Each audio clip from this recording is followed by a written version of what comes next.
la ilaha illallah wahdahu la syarika lah wa asyhadu anna Muhammadan abduhu wa rasuluh. Allahumma shalli ala sayyidina Muhammad wa ala ali sayyidina Muhammad kama shallaita ala Ibrahim wa ala ali Ibrahim kama barakta ala sayyidina Muhammad wa ala ali sayyidina Muhammad kama barakta ala Ibrahim wa ala ali Ibrahim fil alamin innaka Hamidum Majid. Alhamdulillah, Allah memudahkan kita untuk mendatangi tempat yang penuh berkah ini, yaitu tempat dikumpulkannya hamba Allah yang betul-betul berharap untuk mendapatkan ridhonya dan berharap untuk betul-betul ditetapkan diakui oleh Rasulullah sebagai umatnya. Saudaraku yang dirahmati Allah, istighosah itu artinya sungguh-sungguh memohon pertolongan kepada Allah. Dan 17 kali setiap hari minimal kita selalu mengikrarkan iyyaka na'budu wa iyyaka nasta'in. Hanya kepadamu ya Allah kami mempersembahkan semua aktivitas hidup kami, dan hanya kepadamu ya Allah kami mohon pertolongan. Begitu juga kita selalu memohon di antara sedekat-dekatnya hamba dengan Tuhannya, yaitu di antara dua sujud kita, yaitu kita selalu memohon kepada Allah, Rabbi ufirli, ya Allah ampunilah kami, warhamni, ya Allah rahmatilah kami, wajburni, ya Allah tutupilah segala kelemahan kekurangan kami, warfa'ni, ya Allah angkatlah derajat kami, warzuqni, ya Allah berilah karunia rezeki yang halal, yang thayyib, yang berkah, manfaat luas, yang rahmatan lil alamin. Ya Allah wahdini, ya Allah berilah petunjuk dan bimbingan hamba dalam mengarungi kehidupan ini selalu dalam ridho-Mu, bukan menurut-Mu, bukan jalan-jalan yang menyimpang. Wa'afini, ya Allah berilah kami kesehatan yang prima sehingga kami bisa beribadah secara maksimal. Wa'fu'ani, maafkanlah kami sebagai hamba-Mu yang selalu melakukan salah, keliru, hilang, dan dosa demi dosa. Hapuslah semua kesalahan sehingga kami kembali dalam keadaan husnul khotimah. Setiap hari selalu kita lakukan dan bersama-sama kita istighosah memohon pertolongan, semoga semua yang ada di antara kita, keluarga besar kita, sahabat-sahabat kita selalu mendapat limpahan rahmat-Nya Allah. Saudaraku yang dirahmati Allah, hari-hari ini kita selalu mendengar, melihat, mendapat kabar saudara-saudara kita melakukan perjalanan yang cukup jauh dengan biaya yang cukup besar ke rumah Allah, Baitullah, ke Mekah untuk menjalankan ibadah rukun Islam yang kelima, yaitu rukun haji. Tetapi di dalam Al-Quran bahwa di surat 3 ayat 96 bahwa Baitullah itu dibakar, bahkan di situ dibakar dengan bakah yang diberkahi. Ya. Cuma semua ulama sepakat yang dimaksud itu adalah Mekah. Ya. Tetapi Rasulullah Shallallahu Alaihi Wasallam pernah bersabda, qalbul mu'min baitullah, bahwa qalbunya orang mukmin, qalbu yang bersih, itulah Baitullah. Dan ini sesuai dengan surat 32 ayat 9. Summa sawahu wa nafakha fihi min ruhihi wa ja'ala lakum sam'a wa absara wal afidah qalilan ma tashkurun. Itu kira-kira umur kita 100 hari di perut ibu. Kita semua pernah di perut ibu kita. Saat umur 100 hari, setelah 3 bulan, maka Allah berfirman, summa sawahu, setelah sempurnanya jasad. Jadi setelah 3 bulan atau bulan keempat itu jasad sempurna, sudah ada telinganya, sudah ada matanya, sudah ada semua organ dia sebagai manusia sudah ada. Summa sawahu wa nafakha fihi min ruhihi, maka kutiup ruhku, ruhnya Allah, dan Allah tidak memberi pengetahuan yang banyak tentangnya. Ruh itu urusanku, kata Allah. Summa sawahu wa nafakha fihi min ruhihi wa ja'ala lakum sam'a wa absara wal afidah qalilan ma tashkurun. Maka kujadikan pendengaran, penglihatan dan qalbu. Tapi kebanyakan manusia tidak mensyukuri. Dari diri kita ini ada 3 bagian, yaitu jasad atau raga, ada jiwa, penglihatan, pendengaran dan qalbu. Bukan mata itu yang buta, berarti yang buta mata hatinya, mata jiwanya. Bukan telinga itu yang tuli, tetapi telinga yang di jiwa kita. Hingga ada orang yang melihat sejatinya tidak melihat. Tetapi di dalam diri kita Allah sudah tiupkan ruh, yaitu tempat kita berkomunikasi dengan Allah. Tempat kita ini bisa nyambung dengan Allah. Kita bisa memohon pertolongan, memohon sesuatu hal. Sehingga pernah kita bicarakan Asif di zaman Sulaiman yang betul-betul paham akan kitabnya Allah, hanya butuh sekejap mata untuk memindahkan kerajaan Bilqis ke depan Sulaiman. Karena dia beriman dan di dalam qalbunya ada tempat bertemu dengan Allah, yaitu qalbul mukmin. Sehingga kita semua sebetulnya sangat bisa menjalankan kebaitullah, tetapi dijaga kecil di dalam diri kita. Begitu juga Sulaiman dalam keadaan tertunduk lumpuh tak berdaya. Sulaiman membaca ayat Quran, Rabbi firli wa habli mulka la yanbaghi li ahadin min ba'di.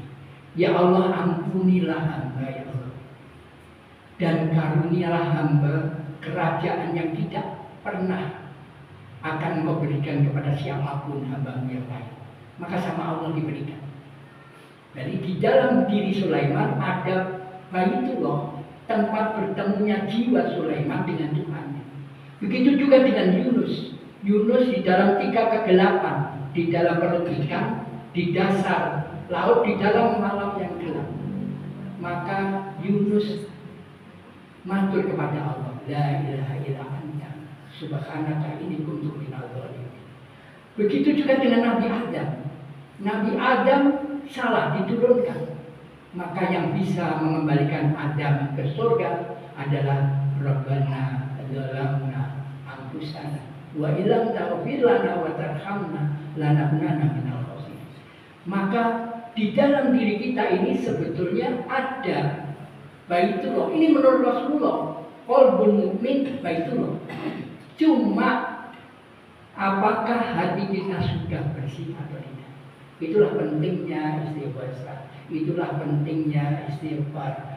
Ya, itulah pentingnya kita ini untuk membersihkan qalbu. Ada 2 cara. Jadi qalbu ini ibarat bejana. Agar di sini banyak hitam, ada putih misalnya. Maka untuk agar jadi putih, pertama keluarkan yang hitam. Maka yang hitam keluar dan yang putih. Atau isi dengan yang putih, maka yang hitam terdorong keluar. Maka untuk membersihkan qalbu kita hanya 2 cara. Berbuat baik, berbuat kebaikan, atau mohon ampun dan bertobat. Dan tobat yang diajarkan Rasulullah di antara Rabbi firli wa tub alayya innaka antat tawwabur rahim. Ya Allah, ampunilah kami dan jadikanlah kami hamba-Mu yang bertobat. Sesungguhnya Engkau Maha menerima taubat dan yang Maha kasih sayang. Saudaraku yang dirahmati Allah, bahwa ternyata pelajaran dari rukun Islam yang kelima itu, kita ini akan diuji oleh Allah dengan yang kita cintai. di surat Al-Baqarah 165 tadi, beda musyrik dan orang beriman itu soal cinta. Orang beriman itu total cinta kepada Allah, menyadari bahwa semua yang ngasih Allah, bahkan bisa itu karena Allah. Karena tadi bacanya di antaranya la haula wala quwwata illa billah. Sedangkan orang musyrik itu dia punya yang dicintai selain Allah, dicintai seperti dia mencintai Allah. Dijelaskan oleh Quran, yang punya peluang dicintai oleh kita di luar cintanya kepada Allah, cintanya sama, diri kita sendiri, nafsu. Rasulullah pernah mengatakan orang yang berzina saat itu tidak beriman. Karena sejelek-jeleknya orang kalau berzina, mesti kalbunya mengingatkan Allah melarang. Tetapi begitu Allah ditutup dan dia lakukan zina, maka Rasulullah mengatakan saat itu dia tidak beriman. Atau hal-hal yang lain yang kita dahulukan daripada panggilan Allah. Ya. Apakah sholat kita, apakah sedekah, infak dan zakat kita, atau yang lain. Maka kalau kita mendahulukan keinginan kita, maka Allah mengatakan di dua ayat di Quran, Ara'aita man ittakhadha ilaha hawahu. Apakah engkau tidak melihat sekelompok orang di antaramu yang menuhankan dirinya? Ini yang mengatakan Allah.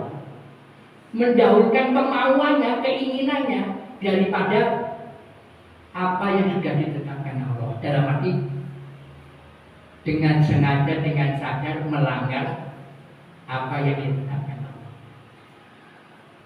Atau yang punya potensi anak-anak kita. Kecintaan kepada anak kita seringkali menjadi alasan kita melanggar aturan Allah. Ingin sekolah anaknya itu sampai ke luar negeri atau apa, dan dia berpikir tidak mungkin kalau tidak dengan mencari rezeki yang diharapkan Allah. Maka demi anak dia melanggar aturan Allah. Begitu juga dengan jin, dengan yang lain, bahkan dengan nabi. Itu petunjuk Allah. Maka Tuhan hanya satu, yaitu Allah. La ilaha illallah. Asyhadu an la ilaha illallah wa asyhadu anna Muhammad ya Rasulullah. Nabi Muhammad mulia karena diutus menjadi utusan Allah, menjadi rasulnya Allah, sholawat dan salam baginya. Saudaraku yang dirahmati Allah, di dalam cerita perjalanan haji ini adalah perjalanan ujian terhadap cinta. Yang pertama, orang itu kalau tidak ada masalah, tidak ada benturan, itu enak. Tapi Nabi Ibrahim memilih menghadapi benturan dengan mengatakan bahwa penyembahan terhadap berhala itu salah. Akibatnya apa? Ibrahim dipegang, dibakar. Kita seringkali mengingatkan saudara kita yang salah. Nanti balasannya kadang-kadang sok suci. Zaman begini, mana khotbah barang dan sebagainya. Memang tidak enak, tapi itu ujian terhadap kecintaan kita kepada Allah. Dan Ibrahim contoh yang paling tinggi, yaitu apa? Menghadapi risiko di penjara, risiko bahkan sampai dilempar di api. Tetapi Allah menolong Ibrahim dengan membuat api itu dingin. Nabi Ibrahim itu lama tidak punya putra. Menunggu putra itu lama. Dan akhirnya mendapat putra Ismail. Tentu sangat bahagia, sangat senang, sangat cinta kepada Ismail dan ibunya, Siti Hajar. Tetapi Allah memerintahkan membawa Hajar dan Ismail ke tempat yang tidak ada orang yang lewat di situ. Tidak ada tumbuh-tumbuhan dan makanan di situ. Di antara Safa dan Marwah. Coba bayangkan, kita kepala keluarga meninggalkan istri dan anak-anak anak kita yang masih kecil di tempat yang tidak ada orang, tidak ada makanan. Ujian yang sangat luar biasa, dan itu perintah Allah. Sehingga pada waktu Hajar menanyakan, wahai Ibrahim, tegakah engkau meninggalkan istri dan anakmu di tempat yang tidak ada orang dan tidak ada makanan? Berulang-ulang Hajar menanyakan pada Ibrahim. Ibrahim diam karena lidahnya kil tidak bisa menjawab.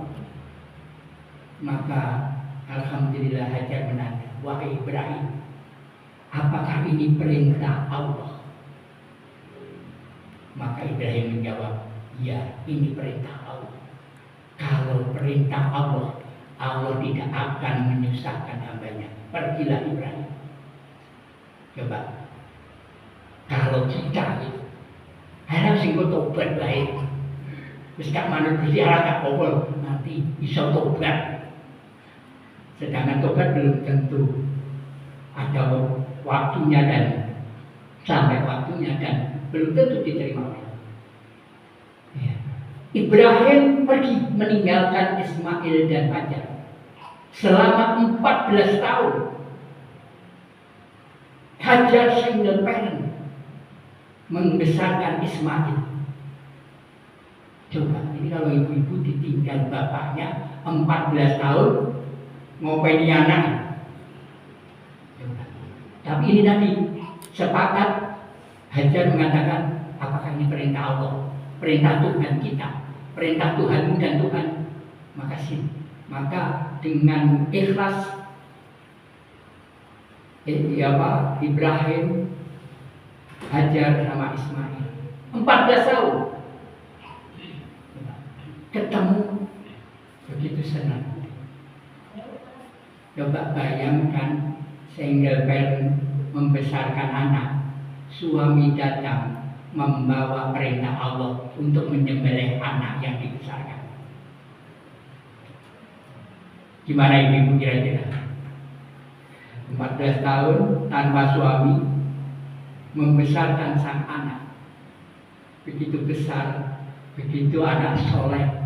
Tiba-tiba Ibrahim mengatakan, Allah memerintah aku lewat mimpi untuk menyembelih Ismail. Karena Allah yang perintah, Hajar tidak protes sedikit pun. Dan ini ujian yang luar biasa bagi Hajar, Siti Hajar, yang menjadi contoh yang membuat cobaan ujian kita akan terasa ringan kalau kita mengingat ujian Nabi Ibrahim Hajar. Anak yang tumbuh 14 tahun ketemu bapaknya senang. Dia dikatakan oleh bapaknya, kamu diminta kekayaanmu yang paling berharga yang ada di dalam dirimu oleh Allah. Apa kekayaan kita yang paling berharga buat kita? Nyawa kita. Begitu nyawa diambil, kita nggak bisa apa-apa. Ya enggak? Nggak bisa makan, nggak bisa minum, nggak bisa apa. Dan kekayaan yang terbesar yang dimiliki oleh Ismail diminta Allah lewat lisan Ibrahim. Apa katanya? Katakan, laksanakan wahai ayah. Insya Allah anakmu ini engkau akan lihat menjadi anak yang sabar, menerima perintah. Kita semua pasti tidak luput dari ujian demi ujian. Ibu-ibu dalam kondisi sekarang agak susah nyekolahkan anak, susah dalam mencukupkan ekonomi, susah, tetapi tidak sebanding susahnya Nabi Ibrahim, Siti Hajar, dan Nabi Ismail alaihissalam. Saudaraku yang dirahmati Allah, ini pelajaran karena jelas fa'al usri yusra, ma'al usri yusra. Allah itu selalu memberi satu pasang kesenangan dan kesusahan, kebahagiaan dan kesedihan. Karena itu kita tidak bisa mengatakan dengan mudah aku beriman. Pasti diuji oleh Allah. Ya. Dan kita selalu diajarkan oleh ulama-ulama kita. Bahkan ini diyakini menjadi perkataan Sunan Kalijogo, billahi anta maksud. Ya Allah, hanya Engkau yang kutuju. Semua kecil kalau dibanding dengan Allah. Waridho kamadlubi, hanya ridhomu semata. Aku lapar tidak masalah, aku sedih tidak masalah, asal Engkau ridho ya Allah. Wa atini mahabbatika, ya Allah, karena Engkau tetapkan orang beriman itu amat sangat cinta kepadamu ya Allah, maka berilah hati ini, hati yang cinta padamu. Karena hanya Allah yang bisa menjadikan hati kita ini menjadi hati yang amat sangat cinta kepada Allah. Wa atini mahabbatika wa ma'rifatika, ya Allah, jadikan hati ini selalu bersama dengan saudaraku yang dirahmati Allah. Musisi Quran ini musisat. Quran ini tadi sudah kita sampaikan menjadikan Asir bisa memindah kerajaan Bilqis dalam sekejap mata di depan Sulaiman. Quran ini menjadikan Sulaiman yang terpuruk lumpuh tak berdaya memiliki kerajaan yang besar dan menjadi raja yang sangat agung. Begitu juga dengan Yunus dan Adam alaihissalam. Kenapa kita kok tidak terlalu merasakan ini? Jadi apa betul? Kok Quran ini kayaknya nggak terasa mujizatnya? Jadi apa betul? Ya, ini soal hati. Jadi bisa jadi kita kurang serius, bisa jadi banyak setan di dalam diri kita. Karena Allah sudah tetapkan di dalam diri kita, sudah kita bicarakan pula, fa'alhamaha fujuraha wa taqwaha. Dalam diri kita ini ada dua pemancar. Sudah disediakan dua pemancar oleh Allah, yaitu pemancar takwa, dan otomatis akan didatangkan malaikat pembawa rahmat, kebaikan. Ada fujur itu fasik, menentang, melakukan yang dimurkai Allah atau melakukan penyimpangan, fujur itu. Maka otomatis akan terkirim setan. Ini sudah rumus kehidupan menurut yang punya aturan kehidupan, yaitu Allah. Fa'alhamaha fujuraha wa taqwaha. Ya. Jadi kita ini tidak luput salah keliru hilang. Maka setan masuk. Karena itu istighosa, tahlil yang di dalamnya juga mohon ampun. Itu dalam rangka membersihkan setan. Karena setan ini tugasnya menghalang-halangi jalan yang lurus, menutup penglihatan, menutup pendengaran, membuat keruh kesadaran. Sehingga jangan kaget kalau kita Allahu Akbar, Al-Fatihah belum selesai, di penglihatan kita dinampakkan macam-macam. Dinampakkan utang, dinampakkan anak, dinampakkan suami, dinampakkan ya. Al-Fatihah belum selesai, wis pikiran. Kadang-kadang yang nggak perlu dipikir, padul muncul.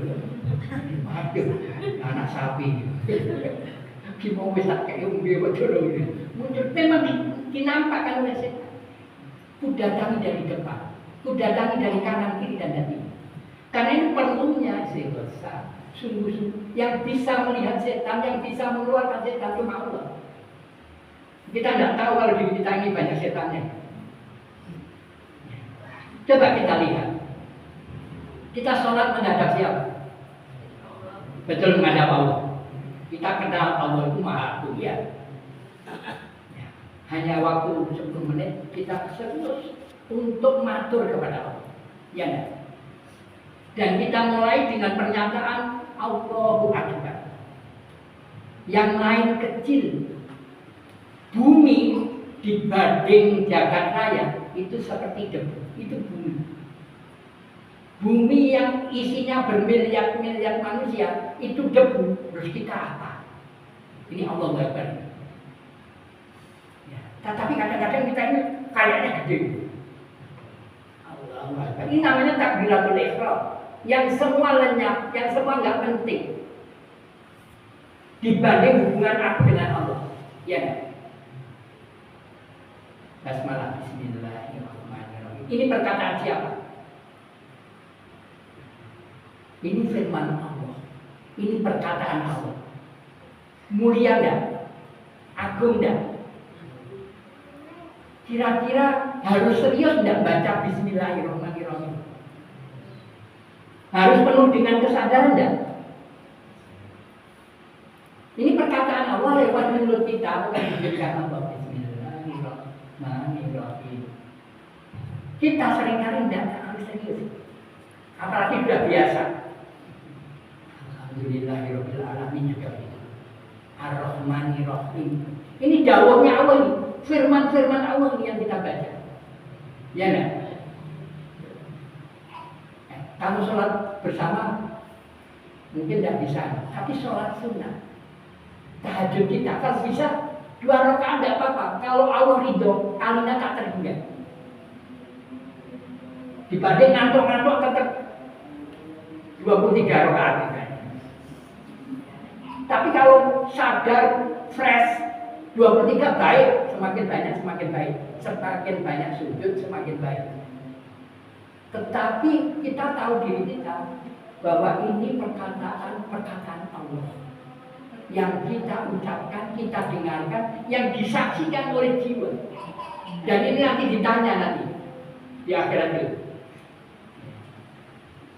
Begitu juga Al-Fatihah, begitu juga dengan surat. Ini surat cintanya Allah.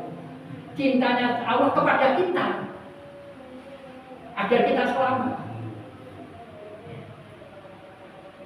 Allahu Akbar. Ini tunduk kepada siapa ini?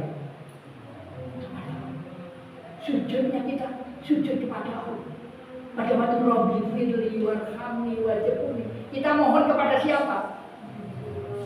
Allah ini nggak mungkin tidak mengabulkan apa yang kita minta. Ya tidak. Mengapa nggak terkabul-kabul? Bisa jadi terhalang. Sehingga Rasulullah pernah mengatakan kepada seorang pemuda yang sholat, Rasul mengatakan kamu belum sholat karena belum nyambung kepada Allah. Maka semua ulama sepakat kalau punya masalah sholat, perbaiki sholat, maka semua masalah beres. Karena yang bisa menyelesaikan dengan mudah yang kita baca dari wasi'a kursi samawati wal ardh wala yaudhuhu hifdzuhuma. Kekuasaan Allah itu meliputi langit dan bumi, dan Allah tidak keberatan untuk kembali. Rukun Islam berapa?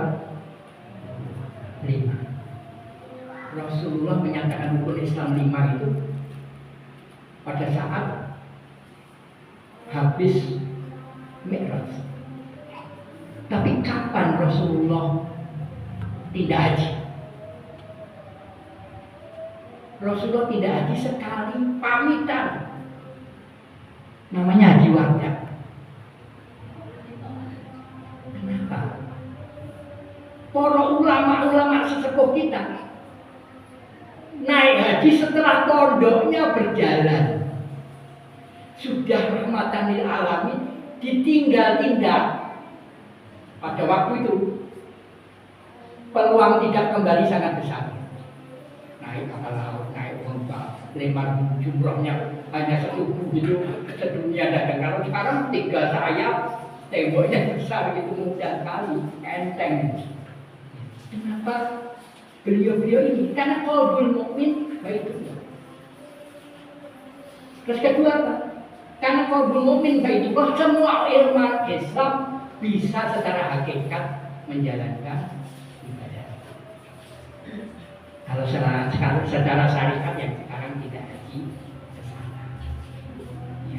Tetapi semua kita kan tidak semua bisa. Tetapi rukun Islamnya 5. Kembali.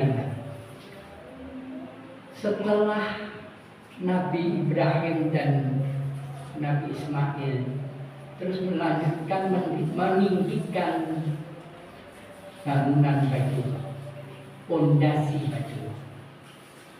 Di situ kata-katanya qawaidah, kaidah, aturan-aturan.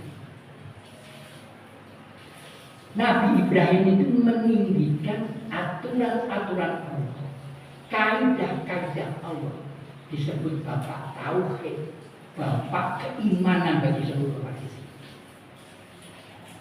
Milata Ibrahim berarti pelajaran tentang tauhid, tentang aturan-aturan Allah, aturan-aturan, sehingga kita tidak juga kita sampaikan sholawat Ibrahim. Jadi apa?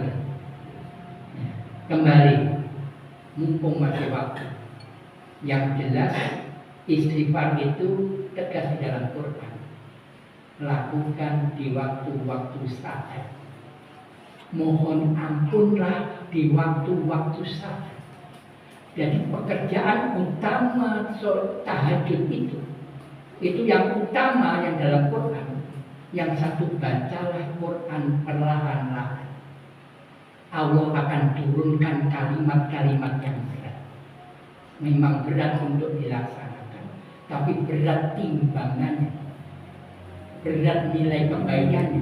Karena orang yang dimuliakan adalah orang yang menjalankan perintah Allah, menjauhi larangan Allah, yaitu orang yang bertakwa. Perintah Allah, larangan Allah adanya di Quran.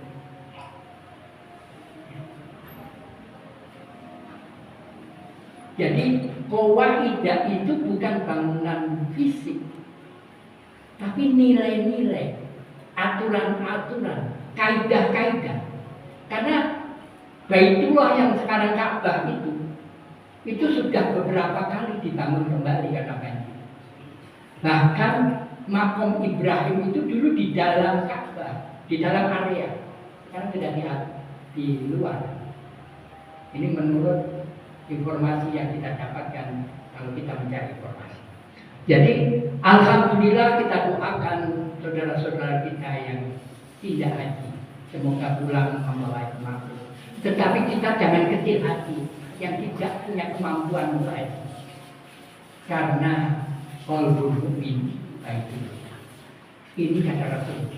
Qawaidah itu kaidah-kaidah aturan, dan itulah pentingnya mushola, tempat untuk mengaji, mempelajari, mengayakan, mempertumbuhkan iman takwa kita dengan mengaji aturan-aturan Allah yang disampaikan dan dijelaskan oleh Rasulullah, sehingga kita menjadi hamba Allah yang baik dan betul-betul menjadi umat Rasulullah Shallallahu Alaihi Wasallam. Cuma ujiannya kadang-kadang hanya saya, ya kadang-kadang kok, apalagi harus mendung gitu ya. Kadang-kadang ngantuk itu ya babakan. Dulu saya ngaji itu kiai saya yang menyampaikan Pak Muharram. Jadi begitu kita duduk ngaji, maka ada dua yang menguji. Satu bawa jarum, jadi bawangnya ini sehingga bolak-balik ini. Yang satu bawa tepas.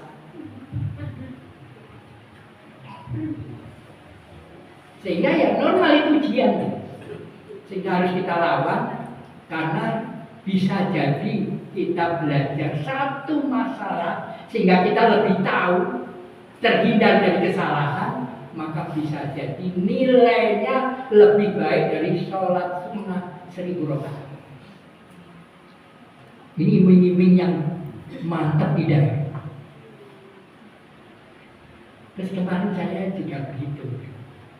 Ya kalau bisa itu semua seumur hidup setidak-tidaknya pernah menyembelih satu. Itu dihitung itu 10.000 sedino. 10.000 sedino. 10.000 kali 365 itu 3.650. Sudah dapat satu korban belum? Sudah. Loh, waduh, duitnya lagi kok akeh-akeh kosong. Jadi uang untuk makan siang ditabung untuk korban. Ya. Sehingga nanti meriah gitu. Ya, betul-betul menjadi rahmatan. Tapi angel gitu. Jangan nom-nom luwih becik gitu rokok ini. Rokok saya larang, ya kan? Itu gudang garam sapak itu ngalami wak pitik. 18.000 Bu. Sapak lu. Iya. Ya toh, Pak? Iya. Ya ini tadi ujian, semua yang dicintai, rokok dicintai, itu semua ujian. Allah menguji dengan yang kita cintai, dengan contoh Ibrahim, Hajar, Ismail. Dan sebelumnya putra Nabi ada Habil dan Qabil. Maka pengorbanan yang sungguh-sungguh, yang benar-benar, yang serius, maka diterima oleh Allah. Karena dasarnya takwa. Yang satu asal-asalan, maka tidak diterima, yaitu korbannya Qabil. Yang Habil diterima. Ya. Jadi sedikit. Nah nanti kalau kelama-lamaan, bulan kemarin saya sholat subuh nunggu duha di masjid yang ada sekolahnya itu, ketemu bapak-bapak. Ya ngaji udah begini mas, misalnya si sepedahan, mulai omayo atau terus kedua, poso-poso, iso satu minggu kau sembuh. Ini bapak-bapak sekolah tidak tahu. Jadi saya dengarkan gitu. Dan saya sampaikan poso ini mungkin untuk program perbaikan. Jadi sedikit yang sudah pernah saya sampaikan, tawaf itu berkeliling 7 itu artinya sebanyak-banyaknya mengelilingi Ka'bah. Ka'bah itu artinya adalah rumah pertaubatan. Maka kita ini diingatkan selalu mohon ampun, selalu taubat. Ya. Kedua, Hajar mencari air kehidupan untuk mendapatkan ridhonya Allah. Amanah Ismail yang kehausan. Kita mencari apapun, duit boleh, panen sih dapat duit, tapi yang lebih kita utamakan golek ridhone Gusti Allah. Ya, menanam, begini, ngopeni sapi, ya itu semua dalam rangka mencari ridhonya. Lempar jumroh ini tadi, yang sudah di dalam dikeluarkan dengan mohon ampun dan taubat. Terus yang mau datang ditolak dengan keimanan dan perbuatan baik. Karena kalau iman kita betul-betul iman yang kokoh, itu gelombang frekuensinya beda sama setan. Setan tidak mungkin akan menyentuh, ya, tidak akan masuk. Masuk itu kalau kita melanggar aturan Allah. Dan itu sudah diizinkan Allah. Fa'al-amaha fujuroha wa taqwaha. Mungkin sedikit itu. Monggo kalau ada pertanyaan apapun yang bisa saya jawab, saya jawab. Kalau yang nggak bisa saya jawab, PR buat saya, akan saya jawab bisa lewat WA-nya atau apa atau bagaimana. Monggo kalau ada.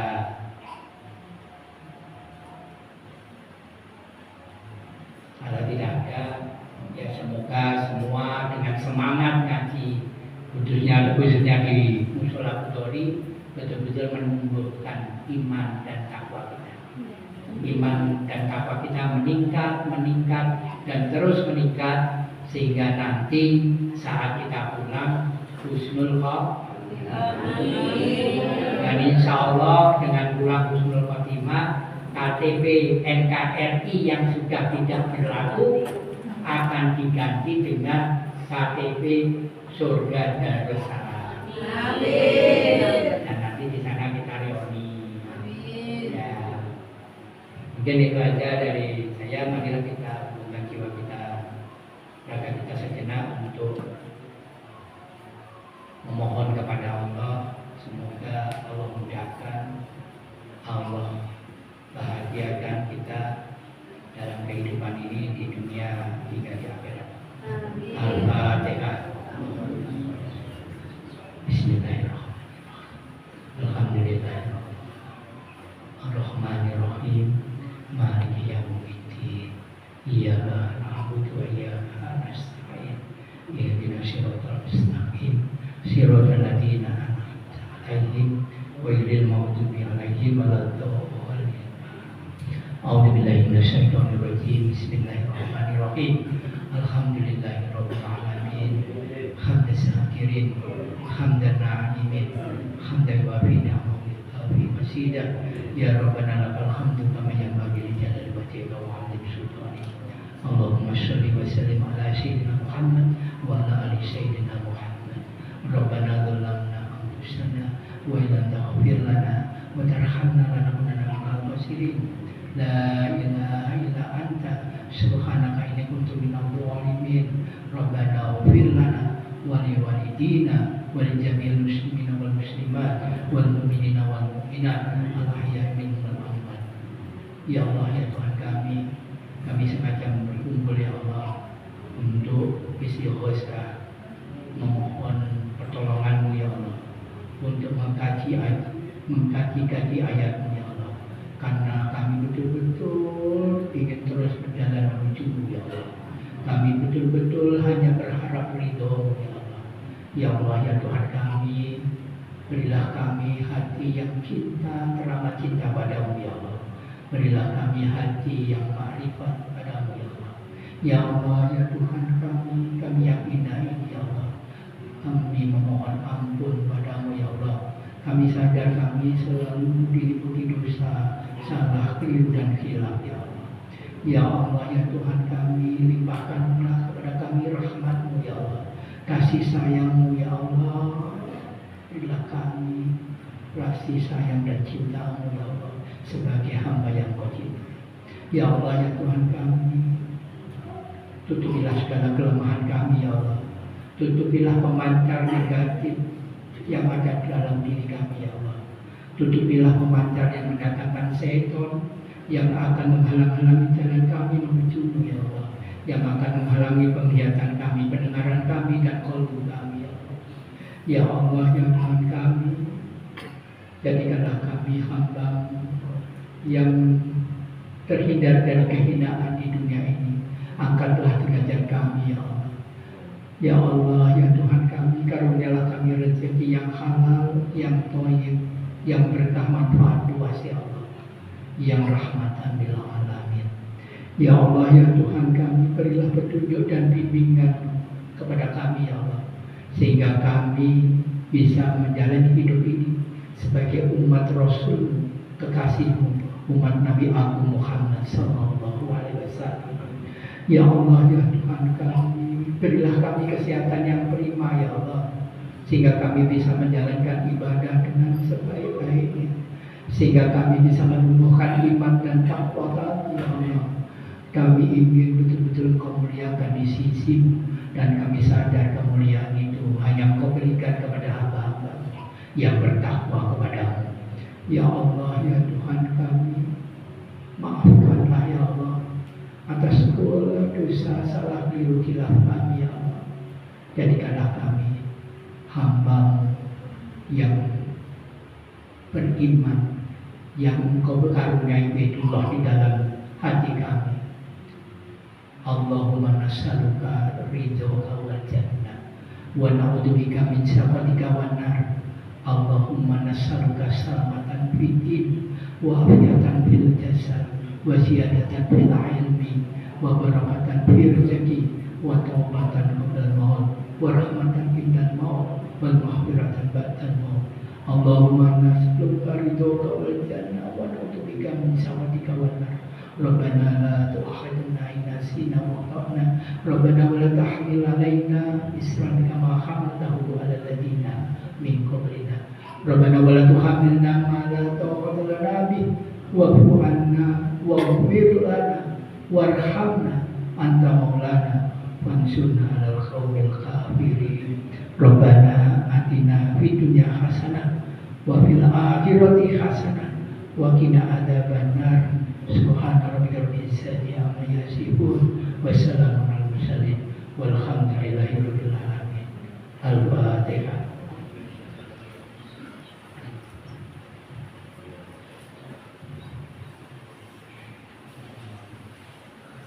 Kurang lebih mohon maaf. Assalamualaikum warahmatullahi wabarakatuh. Minggu libur dong. Oh, betul. Minggu libur. Kali lagi keserap sih,